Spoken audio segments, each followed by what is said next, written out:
Hello and good morning. Well, it's morning for me, but happy Friday, everybody. And it is Friday for me. Actually, I am filming this fantastic voiceover the day of, which is just so effective, right? So you just saw me very quickly scribble in my tracking for this month, which I'm doing all my normal regular things, my 10K steps, power hours, 64 ounces of water, working out, calories. My bonus ones are Instagram, which should be happening every day, twice a day, 14 times a day with some of the crap I'm involved in this month. So just be prepared if you follow me on Instagram for full art vomit. Reading somewhere in there. I should have put breathing on here, to be honest. Working on my Hobonichi the first half because, it still needs some work. I am also taking part in two because one just wasn't psychotic enough. I am doing two October challenges. I'm doing James Burke Creatives Whimsyween, and I'm doing James Burke Creatives Inktober. This is my first Inktober, and being that I'm posting this on the 2nd of October, and therefore have already started the challenge, I am definitely feeling that high school vibe that I did in art class where I was terrified of the dark. With pencil, I wasn't so bad, but definitely with paint and then the particular ink I've chosen to use, it's terrifying. So I hope that I will see a very huge progression in my work by the end of it. And that's really what it's about for me, not necessarily the artistic element of it. Daisy is a pretty simplistic character in terms of how she is laid out, but in the meantime, she is traveling. So being creative, I'm writing like postcard-esque style. So I'm writing a postcard to James every day via Daisy, if that makes sense. If you are questioning it and you head over to my Instagram, it'll make a little bit more sense. But that is enough on what I'm doing this month. Well, I'll probably hijack the voiceover a couple times for that. But just to talk about what I'm working on the page, I love Beetlejuice as a movie, I love each character individually.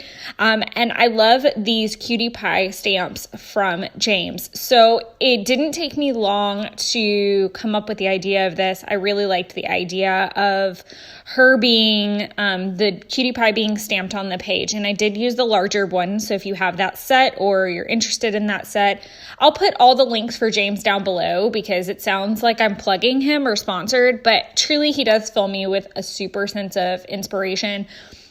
But the community that he's a part of, and in other communities he's involved in, like Art Journaling the Magic, it has really set me on fire this year. I do credit them a lot to probably keeping me sane, and realizing that I had a way to be more creative, and it just keeps you inspired. And the community itself is just really great. You can draw a lot of inspiration. The lessons are always really good when anyone teaches. And just overall as a community, I feel like they're very supportive and you meet a lot of really great people. But again, back to what's going on the page. And by the way, I'm really sorry. I didn't realize how off camera I was, and I don't think I do it very often in this video, but it's definitely more often than normal, and I apologize for that.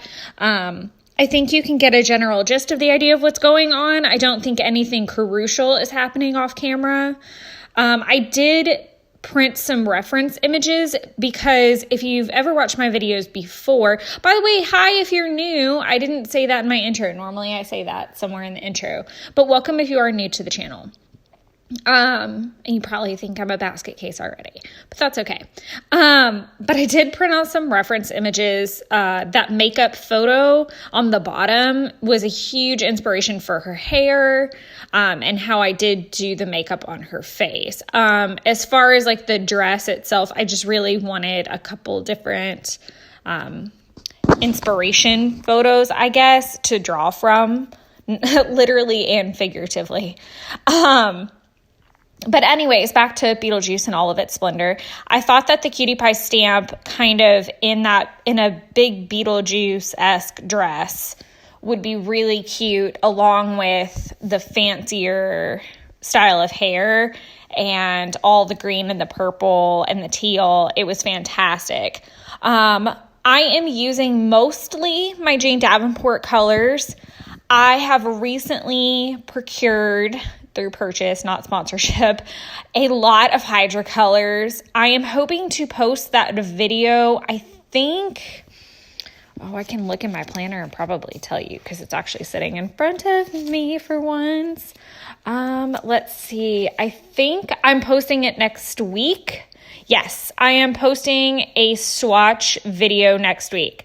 I intended to do them as James's swatch dolls originally, but I have overbooked myself by a long shot this month. So it's just going to be the swatches themselves. And really, I don't feel like it did them as much justice as some of the pieces I've created with them. So make sure you are subscribed to my Instagram. If you're not, if you don't want to, that's okay too. But I have been posting videos already with some of the Hydracolor paints, and I'm obsessed with them and I highly recommend them. It is very different to work with something like that after using Daniel Smith and Jane Davenport and Prima. I will tell you that much. You need to be prepared to learn and to play with them because a lot of them color shift. They're beautiful and they're gorgeous and they're very great quality, but it takes a minute to adjust. So just be prepared for that. So I didn't have those paints yet. And then any of the shimmers that you see on screen are actually Daniel Smith and Jean Hayes. They're a little collaboration. And I do love those. I do recommend them as well for a starter shimmer set. It's a good color palette that you get, and it's fun to start playing with. I do have some of the Prima Text too, which are the ones you actually see on the bottom right-hand side of that palette, the way that I've got it turned. And those are the really, really dark colors, and they work great. I kind of forget about them, to be honest, down there. I have fallen in love with that pink color in the set on the right, though, and that is from Prima, and it's their neutral set, and I'm probably going to pop that pink out so that I can have it for my beach trip, which we'll talk about when we get to the weekly layouts and the train wreck that was. This layout took a while because everything needed to, the way I envisioned it in my head, I wanted it to be kind of muddy, and a little Tim Burton-y and a little messy. So it made it a lot easier. I wish that, as funny as it sounds, my vision was messy, but I wish it had still come out more refined than it did. I am still, for someone who was in makeup for so long, you would think that I was an expert at shading, but shading on paper to me is so much harder than shading on someone's face because I can follow those contour lines so much easier. It was like second nature. I could have done it in my sleep. I did it so much.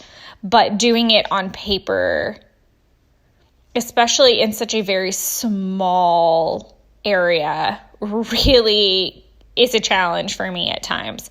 But I do like how this page turned out overall. I think I started seeing a lot of frustration in myself this last month of painting, of where I'm struggling with water to paint ratio, and that's because if you notice, I've switched to paintbrushes. I'm not using the watercolor pen as much. I've really kind of gotten away from that more recently. I used a Prismacolor brush tip marker that's been my go-to for ages. And again, I'm sorry because I said nothing crucial happens off screen, but it was filling in a bow. And you can see I did some splatter with some black watercolor as well up there. If you head over to my Instagram, you can see like the full picture that I did, not off camera. So you'll have that vision. But just kind of going back to the paint to water ratio, I've switched to two paintbrushes that I use mainly, which are a Princeton Select Round number 10 and the Fine Touch round number 6. I got them both at Joann's, pretty cheap. I think they were on sale. One is pretty fine tipped and one is a big fat round one. And I do really like them, to be honest. I feel like I was surprised that they fit as well as they did in my arsenal. I kind of thought, oh my God, what if this is too big or too small or whatever? And this is probably me going back. No, that's pen.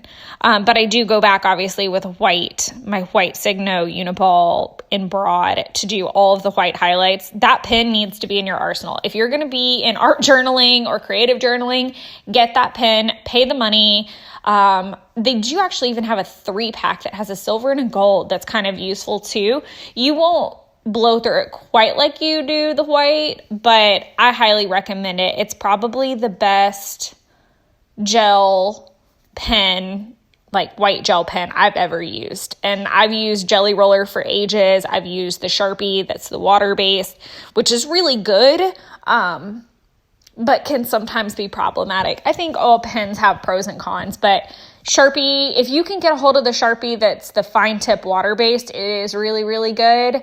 And I do highly recommend it. I have a couple still left hoarded. I think they've been discontinued to some capacity or they're just hard to get. But the white Uniball Signo is a great option. But I've spent a lot of time recently really diving into being okay with play. And I think that that's so crucial. And I really credit that to Art Journaling the Magic and to James.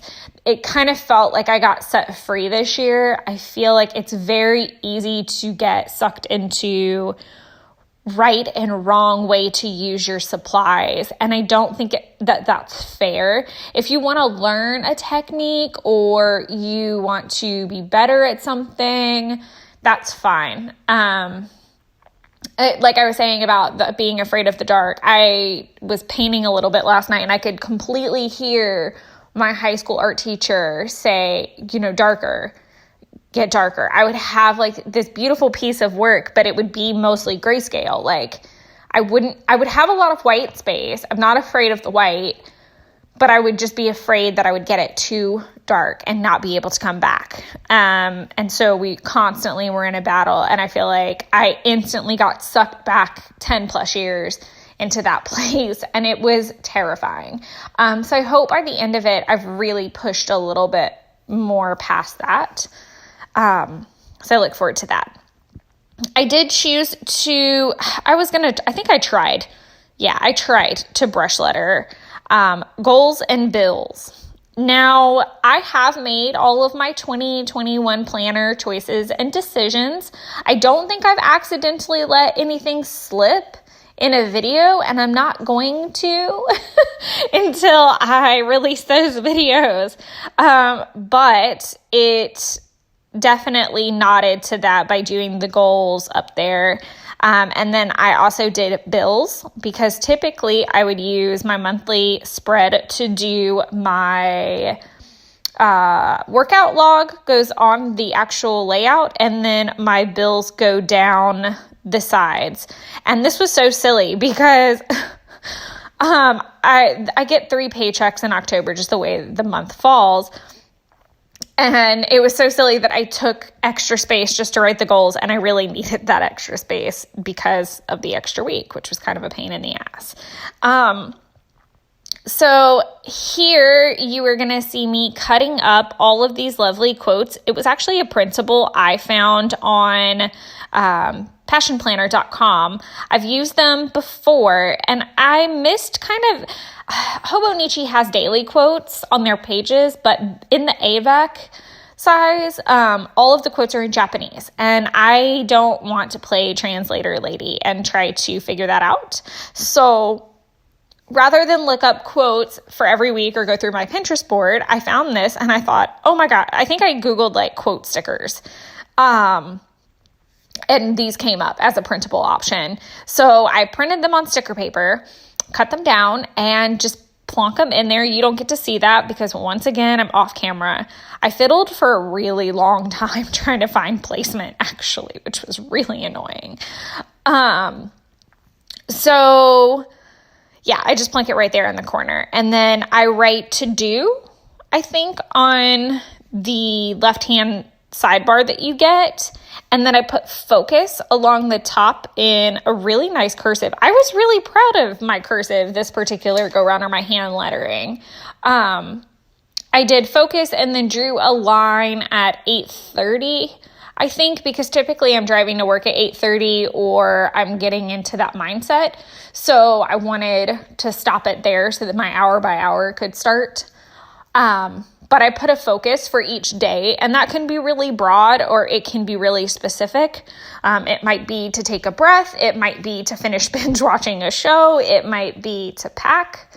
It might be to finish a particular work project, whatever you want it to be. But I like the idea of having one specific thing that I could say, well, at least I got that done today. I feel like I've really, beat a dead horse with this particular thing, but I have struggled a lot with my hour by hour of my Hobonichi for probably a year and a half or so. I've been aware of it, so I've gotten better at least at a couple points over the year. But not using that hour by hour as a to-do list, but actually use it to plan my day out. And sometimes it does help to do it in pencil, and it doesn't feel so daunting because I can erase and move. It just somehow, I feel like the moment I sit down at 8 a.m. or 7 a.m. and drink my coffee and plan everything, shit goes out the window and everything in pen. And then it makes me feel like a failure because I didn't complete it. So I'm struggling with that. I'd be curious to see how you guys use it. I know some people use it as a what I actually did today style tracking, and some use it as a to-do list. Some use it as an actual hour by hour. Just curious.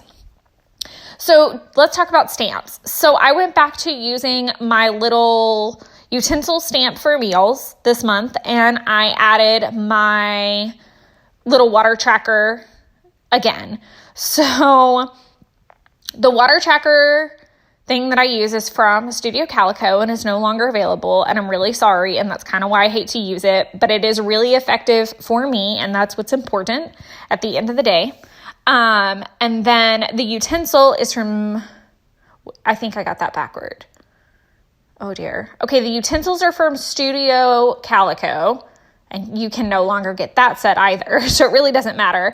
But the Hydrate stamp is from Studio L2E, and she no longer offers that. So I'm really, really, really sorry about that, but it is what it is. The stamps that you see me fiddling with right now are actually from Allie Brown's Etsy shop, and I will link her as well. She's a fantastic soul, but what I also love is these stamps. These are the mini set, and they are perfect. I probably have to buy a second set, mainly so I have some extra letters, but also because I have a tendency to occasionally lose a letter. I've lost the R out of my Tim Holtz set, and it is devastating because I'm going to have to buy a new set, and they're hard to find because it's the mini version. So it's not the one that they sell at Joann's. It's just a pain in the ass all the way around. But you see me stamp Orange Beach, which let me tell you, that was supposed to start Monday, and due to the hurricane, so I begged for the beach trip for months, finally book it, and a hurricane came and wiped out Orange Beach. Thankfully, the people that we were going to Airbnb with, we have stayed at their property before, and they were super nice. They were very easy to work with. They love us too, and their unit is okay. The condo itself is not 100% okay. Some people had water damage, but their unit was okay. And they have been great members in their community, helping out and cleaning up and things of that nature. So that was good to hear, that they were helping out and doing their part, but they have a lot of work to do. And so we got our trip refunded, and we are actually still leaving on Monday, and we are going to Hilton Head. I've never been to Hilton Head, so if you happen to watch this video in between now and just maybe a Thursday of next week. Let me know some must-dos that I should try to do. I know we're going to go on a charter, and I'm really excited to do that and fish. Why did I put my Hydrate way up there? Oh, because of that stupid quote. That was the other thing, too. The quote, like, threw off where my water bottle tracker thing was going to go.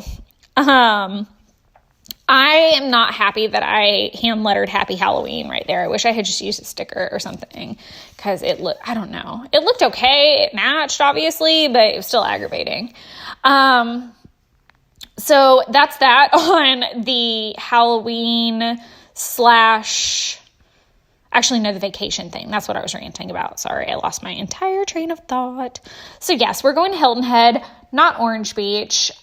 This is definitely a different layout view. I know I've been trying out some different things this month. So not this month, but just lately in my Hobonichi. Oh, it's so early and I feel like I'm bouncing all over the place, and I know I don't have much longer in this video. So thank you for bearing with me. So this is one of James's concept stamps, and I chose to just stamp her on there butt naked and leave her so that if I want to come back and use her for one of the Whimsyween prompts, I can. And I am doing his version of Daisy Inktober. I know I said that before. So I literally just stamped it out, not in the prettiest form, might I add. But I didn't want to use an ink that would bleed to the other side, because I need to use the other side to start the prompts themselves. I really wanted to use this stencil from Allie Brown to put 2020 on there, and I just could not make it work. The Trick or Treat stamp is from a Tim Holtz set that I have that I believe, according to the package, was an Archivers exclusive. If you remember Archivers, hit that thumbs up button or leave a thumbs up, because I freaking miss Archivers so much. If you're not from here or never had one, it was a scrapbook style store, and they just had paper for days and scrapbooking supplies for days. It was heaven. And they had die cut machines. You could actually go and die cut there, which is really cool too. That's going to do it, guys. Have a great October.